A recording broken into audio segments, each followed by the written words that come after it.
오늘 우리가 나눌 하나님의 말씀은 마태복음 5장 1절에서 4절 말씀입니다.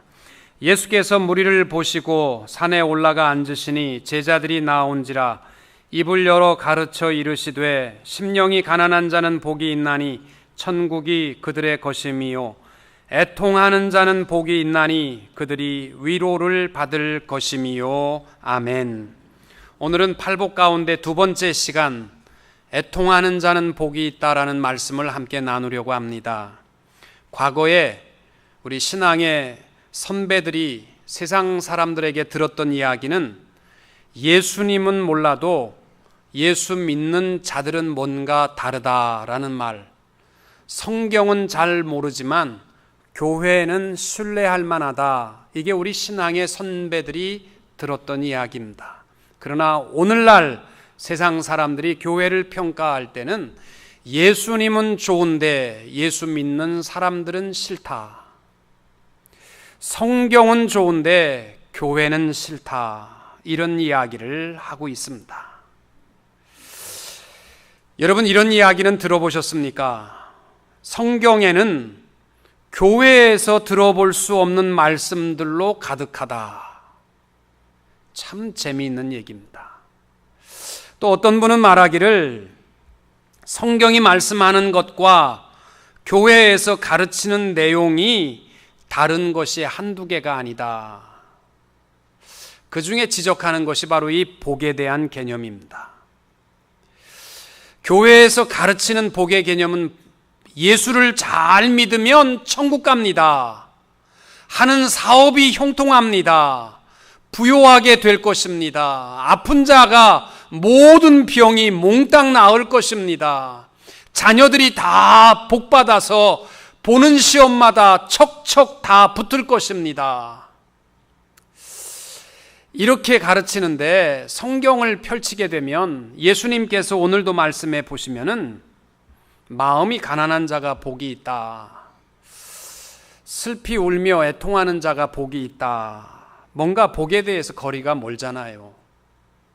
교회에서 예수 잘 믿으면 천국 갑니다, 맞아요. 근데 그 뒤에 하는 말, 사업도 잘 돼요.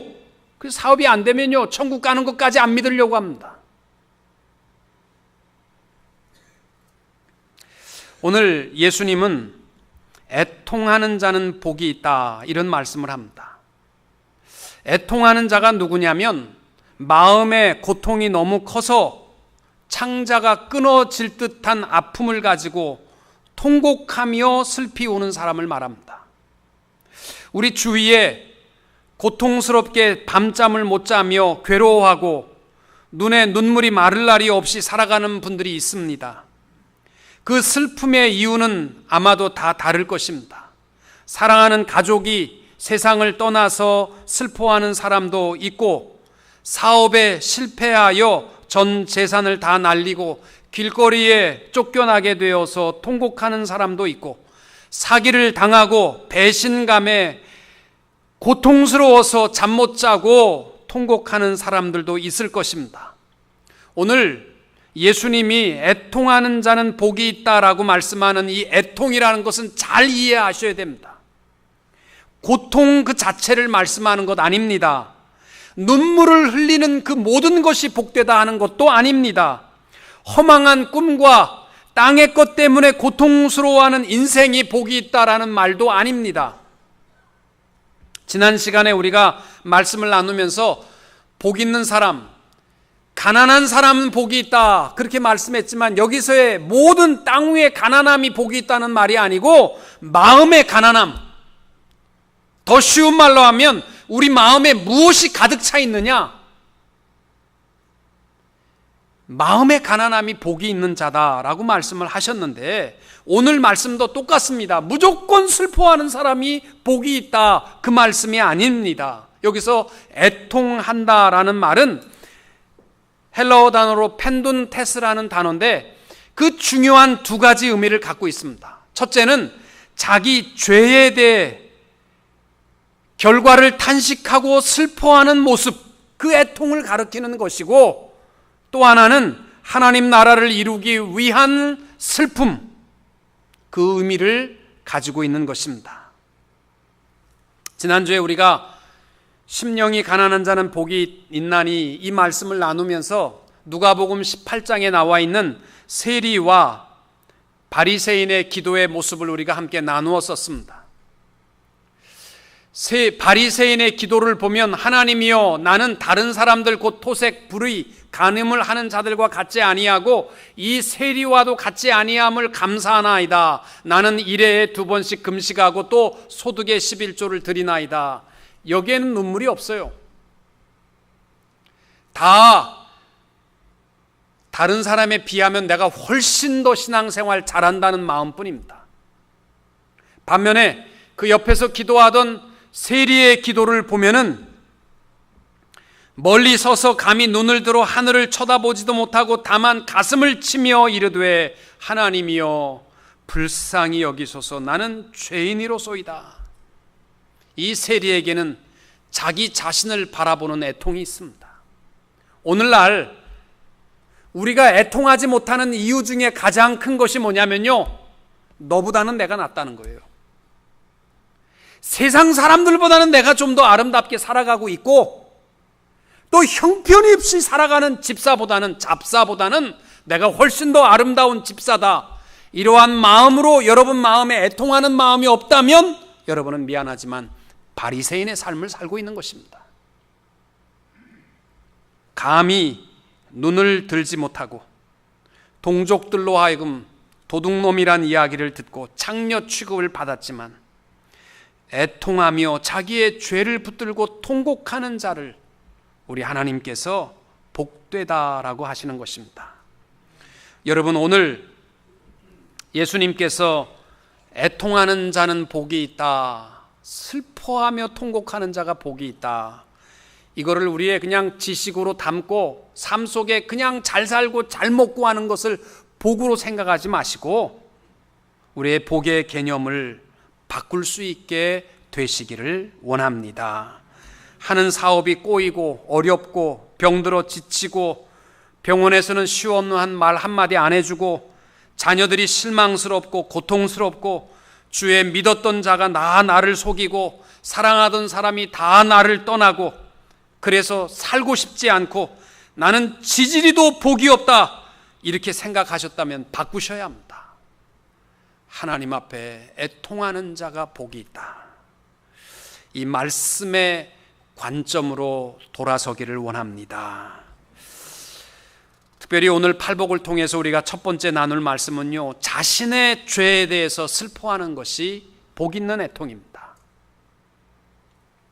연속극을 보면서 주인공이 불쌍해서 눈물을 그냥 흘리는 것이나 욕심 가운데 내가 갖지 못한 하나 때문에 속상해서 흘리는 눈물로 해석되는 애통이 아닙니다.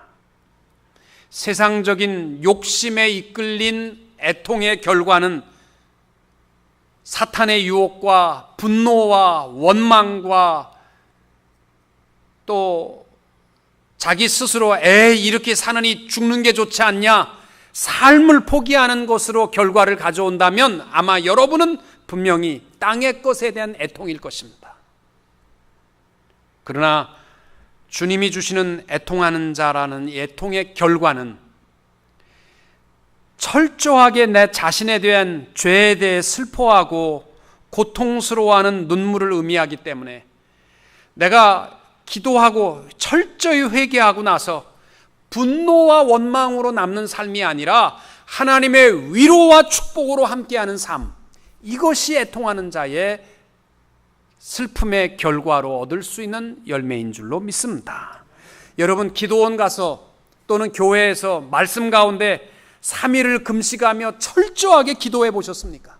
철저하게 회개해 보셨습니까? 회개하고 나서 그놈의 새끼 때문에 내가 이런 죄를 졌잖아, 글쎄, 그런 마음이 드신다면 그거 잘못된 거잖아요. 철저하게 회개하고 나면 그 다음에 오는 것이 뭐냐면요, 아름답게 보입니다. 감사한 것뿐입니다. 모든 것이 하나님의 은혜입니다. 이게요, 그 회개, 애통하는 자에게 주시는 기쁨의 축복입니다. 우리가 죄 용서함을 받은 것은 오직 하나님의 은혜뿐이며 예수 그리스도께서 십자가에 피 흘려 죽으심으로 우리의 죄값을 완불해 주셨기 때문인 줄로 믿습니다. 그래서 에베소서 1장 7절에 우리는 그리스도 안에서 그의 은혜의 풍성함을 따라 그의 피로 말미암아 속량 곧 죄사함을 받았느니라 라고 선언하여 말씀합니다. 사랑하는 성도 여러분, 여러분이 거룩한 자녀가 되었고 하나님의 자녀가 되었다. 그 이유가 여러분의 착한 행실이 아니라 예수 그리스도의 보혈의 피로 말미암아 하나님의 자녀가 된 줄로 믿습니다. 은혜죠. 근데 문제는요, 그 다음이에요. 그럼에도 불구하고 우리의 삶 속에 계속되는 실수와 허물들, 그럼에도 생기는 우리 마음의 미움과 분노들, 내가 하나님의 은혜로 거룩한 하나님의 자녀가 되었는데 그래도 나가서 오늘도 실패하고 또 실수하고 또 죄짓고 살아가지 않습니까? 여러분, 내가 하나님의 자녀의 옷을 입었다고 해서 죄 안 짓고 살아가는 것 아니잖아요. 오늘도 우리가 거룩한 모습으로 왔지만 실상 내 모습을 보면 얼마나 부끄럽습니까? 성령의 충만한 은혜를 체험하고 무슨 집회를 통해서 찬양을 통해서 큰 은혜를 체험하고 이제는 하나님의 은혜로 살아야 되겠다라고 결심하고 또 결심해도 나가면 우리의 결심이 또 쉽게 무너져 버리잖아요. 애통은 여기에서부터 시작되는 겁니다. 내가 누구인지를 아셔야 됩니다. 나를 잃어버리면 늘 사람들 보고 원망하고 불평하고 정죄하고 비난합니다. 그러나 자기의 솔직한 모습을 보게 되면요, 내가 어떻게 하나님의 자녀가 되었고 어떻게 성결한 자녀가 되었는데 그럼에도 또 넘어지고 또 죄 짓는 우리의 모습을 보게 되면요, 애통하는 자의 삶을 살 수밖에 없다는 것입니다. 여러분, 죄가 얼마나 무서운가, 죄의 시작이 무엇이고 죄의 결과가 무엇이고 우리의 이 무시무시한 죄가 어떻게 해결되었는지 이거 알게 되면요, 여러분 스스로 애통하는 자 되셔야 됩니다. 죄가 뭡니까? 악한 영의 뿌리에서부터 시작되는 것이 죄입니다. 내가 죄를 범하였기 때문에 죄인이 아니라 자꾸 죄 짓는 이유가 뭐냐면 내 안에 악한 영의 쓴 뿌리가 있기 때문입니다. 죄의 결론은 뭡니까? 영원한 사망, 죽지도 아니하고 요한계시록에 보면 둘째 사망, 영원히 꺼지지 않는 불못 속에 들어가는 것이 죄의 결론이라고 그래요. 많은 죄져야 가는 게 아니라 한 가지를 범해도 율법을 어긴 것인데 죄의 결론은요, 우리 다 영원한 불못에 가서 죽지 않고 고통스럽게 살아가는 것이 죄의 결론, 무시무시한 겁니다. 이 죄 문제가 어떻게 해결된 거예요? 내가 교회 나와서 해결된 거 아니잖아요. 죄 문제가 해결된 것은 우리 예수 그리스도께서 하늘의 모든 영광을 다 버리시고 우리의 모든 죄를 대신하여 십자가에 피 흘리시고 살을 다 찢기시고 고통을 견디시고 죽으심으로 말미암아 그래서 비로소 우리의 죄의 부끄러움을 다 벗겨주시고 의의 옷, 성결의 옷을 입혀 주신 줄로 믿습니다. 이렇게 우리가 거룩한 옷을 하나님의 은혜로 입게 되었는데, 그런데 여러분 자신, 나도 마찬가지지만 그럼에도 넘어지는 우리의 모습이 얼마나 안타깝습니까? 지금도 죄 지을 때마다 우리 주님은 하늘 보좌 옆에서 아버지여 아무개의 죄를 용서하여 주옵소서. 이 음성을 듣는 자만이 자신의 죄를 붙들고 애통할 수 있습니다. 베드로는 예수님 앞에서 결단하며 얘기했습니다. 다 주를 버려도 나는 주님 버리지 않습니다. 죽을 자리라 할지언정 나 혼자 살겠다고 주님 버리는 일은 없습니다. 코앞에서 약속했는데 주님이 초라한 모습으로 잡혀갈 때에 나는 저 사람이 누구인지 도무지 모르겠다라고 부인했습니다. 저 사람은 나랑 아무 상관이 없는 사람이라고 부인했어요. 여러분, 베드로가 거짓말로 결단했을 것 같아요? 우리랑 똑같아요. 은혜로 살아야 되겠다.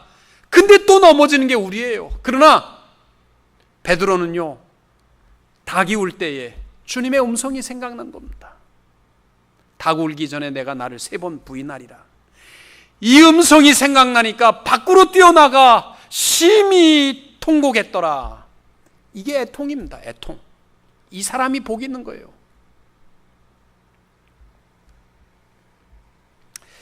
다윗은 죄의 모습만 보면 사울왕보다도 더 죄질이 나쁜 악행을 행했습니다.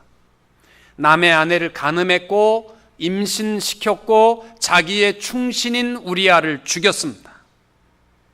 그러나 그의 죄가 드러나게 될 때에 시편 6편 6절에 그는 이렇게 고백합니다. 내가 단식함으로 피곤하여 밤마다 눈물로 내 침상을 띄우며 내 요를 적시나이다. 얼마나 많이 울었던지 자기의 이불이 젖을 정도로 통곡하며 애통했다는 것입니다. 다윗의 위대함은 바로 이것입니다. 사랑하는 성도 여러분, 거룩한 모습이라고 착각하지 마십시오. 우리 자신들은요, 우리가 베드로보다 낫겠어요? 다윗보다 훌륭하겠어요? 아니요. 하나님의 은혜를 깨닫고 살아감에도 불구하고 또 넘어지는 우리들을 붙들고요, 우리가 지금도 해야 할 것이 있다면 내 자신을 붙들고 애통하는 것입니다. 그 애통하는 복 있는 사람들이 되시기를 원합니다. 애통의 또 하나의 중요한 의미는 하나님의 나라를 이루어가는 애통입니다. 자신에게는 죄의 고통 속에 매여 있는 애통이라면 형제를 바라볼 때에는 하나님 나라와 하나님의 뜻과 하나님의 사명을 이루어가는 애통함이 있어야 됩니다. 여러분, 속상해서 그냥 인간적으로 흘리는 눈물 말고요, 돈대에서 속상해 흘리는 눈물 말고요, 그냥 억울해서 흘리는 눈물 말고, 여러분, 하나님의 나라를 위해서 눈물을 흘려보셨습니까? 하나님의 나라를 위해서 흘리는 눈물이 뭡니까? 예수님이 본을 보여주셨어요. 예수님께서 우리에게 기도를 가르쳐 주셨는데, 이름이 거룩히 여김을 받으시오며 하나님 나라가 임하시옵고 하나님의 뜻이 하늘에서 이루어진 것 같이 이 땅에서도 이루어지게 하옵소서. 예수님은 이 기도를 위해서요, 밤이 맞도록 기도하셨고 새벽 미명에 기도하셨습니다. 뭐예요? 하나님의 나라와 하나님의 이름을 위해서 기도하시는 것입니다. 여러분, 한번 솔직하게 언제 눈물을 흘려보셨습니까? 요 바로 전에 흘린 눈물, 어젯밤에 연속극의 주인공이 불쌍해서 흘린 눈물 아니셨습니까? 한번 내가 흘린 눈물이 혹 내 억울함 속에 흘렸던 눈물 아닙니까? 그런 눈물 말고요, 하나님의 나라를 위한 눈물, 기억도 나지 않습니다. 이게 뭐냐면 하나님의 이름이 높여지고 하나님이 거룩히 여김을 받으시기 위한 애통입니다. 오늘날요, 온통 세상이 하나님을 조롱합니다. 너무너무 안타깝습니다. 그래도 나에게는 피곤함이 없고 나에게는 뭐 특별히 손해보는 것이 없으니까 우리는 눈물을 다 잊어버렸습니다. 골리앗 앞에서 이스라엘 모두가 두려워할 때 다윗이 앞으로 나가 싸웁니다. 다윗이 나갈 때 이런 말을 합니다. 너는 칼과 창과 단창으로 내게 나아오거니와 나는 만군의 여호와의 이름 곧 내가 모욕하는 이스라엘 군대의 하나님의 이름으로 내게 나가노라. 내가 도저히 못 참는 이유가 뭐냐면 너 여호와의 이름 망령되게 모욕하는 거 못 참겠다. 이 애통함이 우리 가운데 있어야 할 줄로 믿습니다. 또 하나는 하나님의 나라가 임하시기를 위한 애통이 있어야 됩니다. 예수님께서 탄식하며 기도하셨던 것이 바로 하나님 나라와 하나님의 뜻이 이루어지는 것을 위한 기도였습니다. 여러분, 교회에서 봉사를 하시다 보면 꼭 우리의 딴지를 걸고 복병을 만나게 됩니다. 나는 열심히 기뻐서 봉사하는데 왜? 일찍 장로 되고 싶어? 꼭 이렇게 딴지 거는 사람들이 있어요. 열심히 봉사하면 권사 되고 싶어? 정말 그런 얘기 들으면요, 일하고 싶은 마음이 없어집니다. 에이, 때려쳐! 내가 이러한 수모를 겪으면서 무슨 일을 하겠어? 나를 위해서 일하셨다면요, 당연히 때려쳐야 됩니다. 그러나 하나님의 뜻이 이루어지고 하나님의 나라가 이루어지는 것이기 때문에 고통스러워도, 너무너무 억울해도, 그래도 내가 참고 주의 뜻을 이루어 나가는 것이 나라를 위한, 하나님의 뜻을 위한 애통하는 마음이 되는 줄로 믿습니다.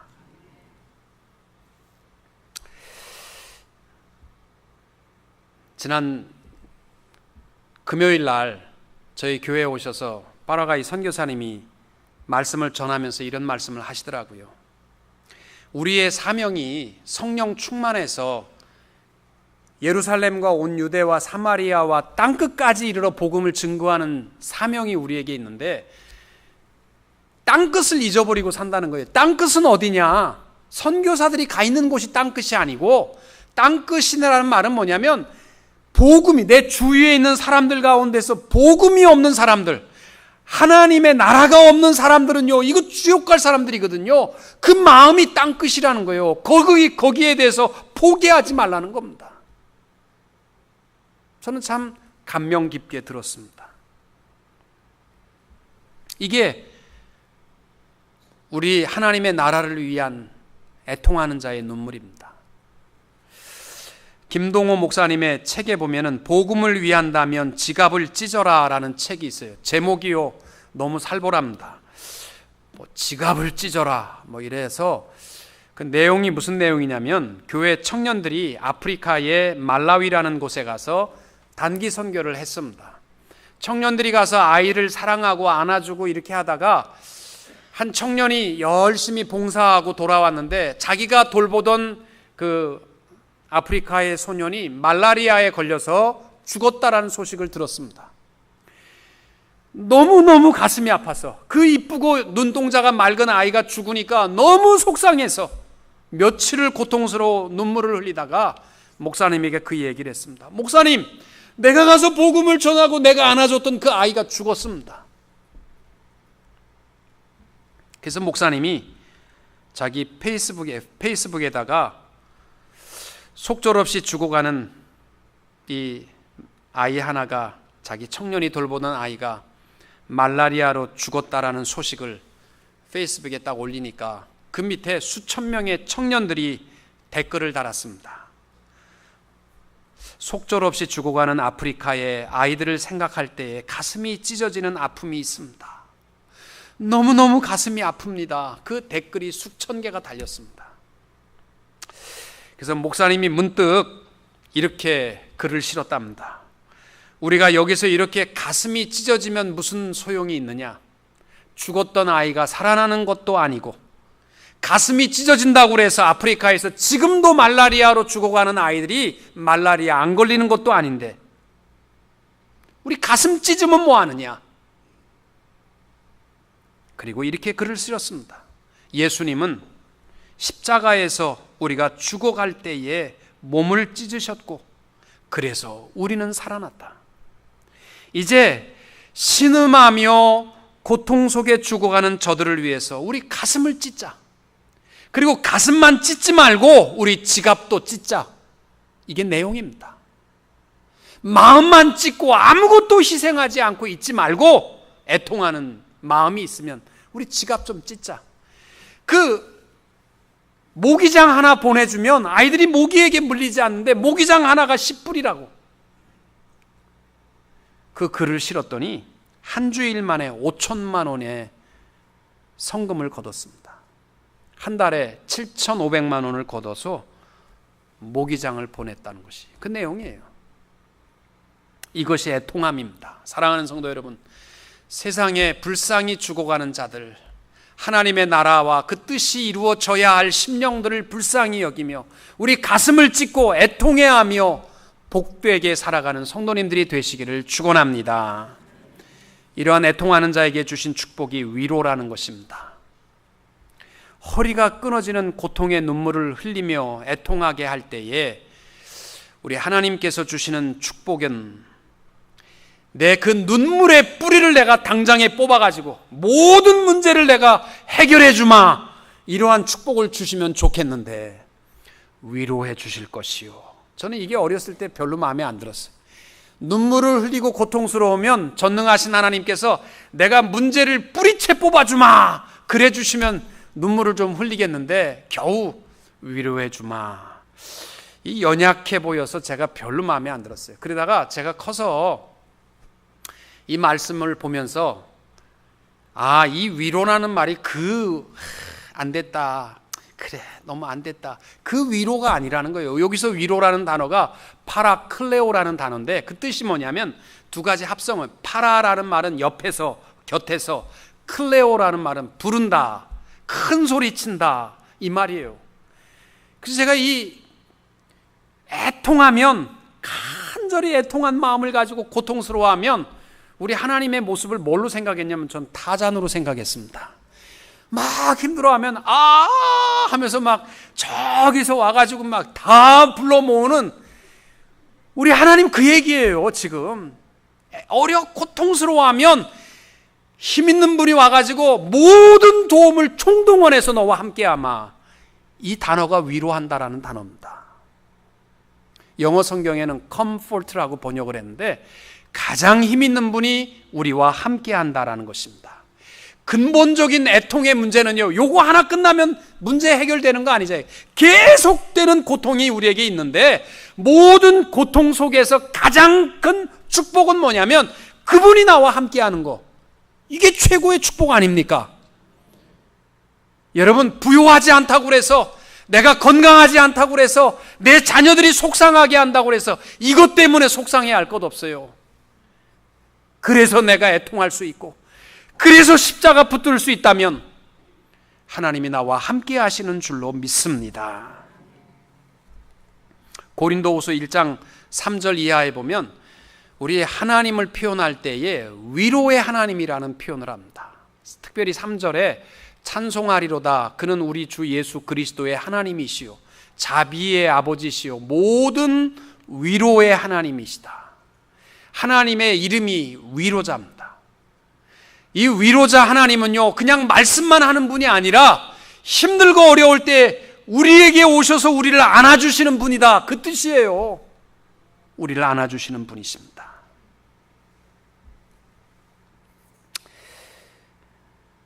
어저께 제가 결혼 주례를 하면서 이런 이야기를 하나 했습니다. 미국에 루테 스피츠라는 의사가 있는데 그분은 고아를 돌보는 국립병원의 의사였습니다. 고아들을 위해서 최고의 시설을 만들어 위생적으로 또 최고의 식품으로 영양분을 공급해 줍니다. 그런데 뭐냐면 이 고아원에 들어온 아이들이 이유는 모르겠는데 자꾸 아픈 거예요. 시름시름 아픈 겁니다. 아무리 연구해도 왜 그런지 몰라요. 병균에 의한 것이 아니기 때문에. 그래서 이 스피츠라는 의사가 찾아낸 병이 뭐냐면 마라스무스라는 시드는 병을 병명하여 붙인 겁니다. 이유 없이 시들시들하게 쓰러지는 병이 마라스무스라는 병입니다. 어쩔 수 없다. 암만 잘해줘도, 암만 잘 먹어도 마라스무스라는 병에 걸리면 어쩔 수 없다, 이렇게 생각했어요.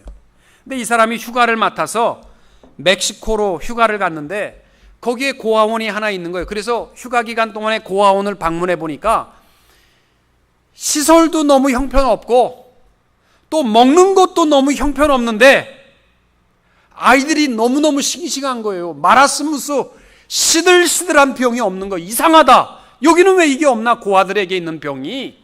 그래가지고 이 사람이 휴가를 연장해서 병원에 남아서 계속 연구를 좀 했습니다. 그랬더니 다른 점이 딱 하나 있었는데 그게 뭐냐면 동네 아줌마들이 시간을 짜갖고 와가지고 그냥 와서 말도 필요 없이 안아주는 거예요. 아이들을 안아주고 한참을 안아주고 있다가 가는 겁니다. 그러면 그 다음 아줌마가 또 와서 안아주는 거예요.